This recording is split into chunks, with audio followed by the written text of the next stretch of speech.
Yeah, I believe that Christ's suffering and the demonstration of the kind of physiologic stress that his human body was under is manifested in the Garden of Gethsemane, where it's described that he was sweating blood. And there is a well-documented medical condition in which patients who are under tremendous amount of emotional stress and physiological stress can in fact sweat blood, because little blood vessels within the glands burst and then the blood is expressed. The scourge involved the use of a short whip with pieces of typically metal, sometimes bone, sometimes pieces of porcelain wrapped in these leather straps, which is then utilized to come across typically the back, the shoulders, the legs of the victim. The first few passes across a particular body part would tear through the skin, the fat, but eventually, once the outer layers were torn away, it would start getting in the muscle and the tendon. And of course, along the way, you're ripping through all the blood vessels that supply all those tissues. And so you're losing blood the whole time. The plant that was described actually had a very long thorn, not the little thorns that we would think from a rose bush. These were thorns that were typically 1.5 inches to 2 inches in length. The scalp is one of the most vascular portions of our body. It's got a huge blood supply up there. So then having those thorns shoved down into down onto the bony plate would have gone through all the scalp, which in and of itself would have created a huge amount of blood loss. I've seen people actually bleed to death from just a scalp injury.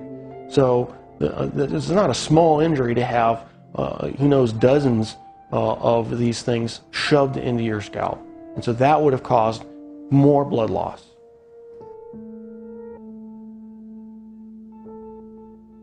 Typically, when a victim has to carry the cross, what has been described in the literature, in actual Roman literature, is they describe they carry the crossbar, and the crossbar is estimated alone was estimated to weigh about 110 pounds. And of course, if your arms are stuck out here, wrapped up on the crossbar, and you fall down, you need help getting up. You just can't get up on your own, because there's no possible way without your arms to get up. So he would have needed help getting up. If he fell over, there's a good chance that he could have hit his chest, which then could account for the possibility of a cardiac injury.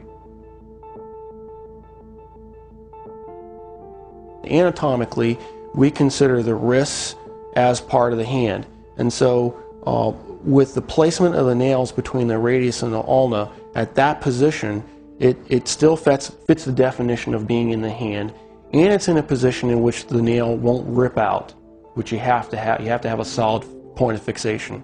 Another interesting point about the placement of that is the median nerve goes right straight through that particular portion of the wrist, and so there would have been either destruction of the nerve or impingement of the nerve that would have created a tremendous amount of pain, so that every time you try to take a breath, it'd be agonizing. You'd be pushing down on spiked feet, which of course hurt, and then you'd be hanging on spiked arms.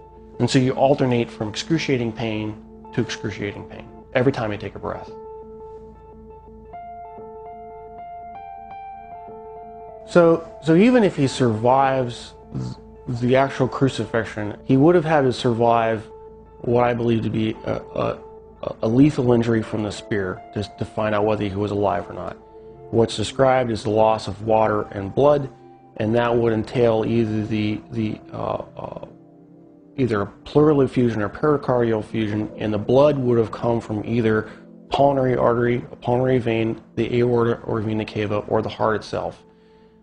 None of those injuries, unless you're treated immediately by a trauma surgeon like myself, with all the advanced equipment that we have, would be survivable after even a few minutes. Christ, as the Son of God, could have survived anything.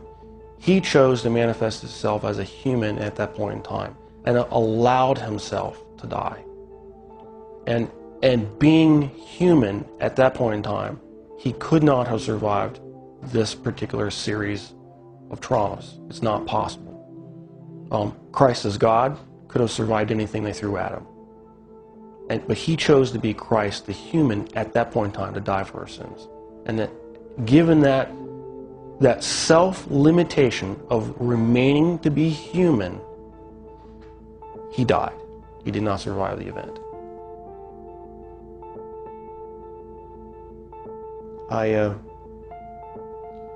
I'm profoundly impacted by it. Because I realized the price that he paid was something I would never be willing to do for probably anybody.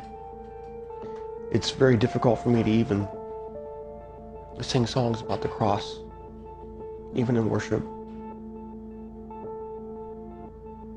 Because I truly do understand what he paid, the price that he paid.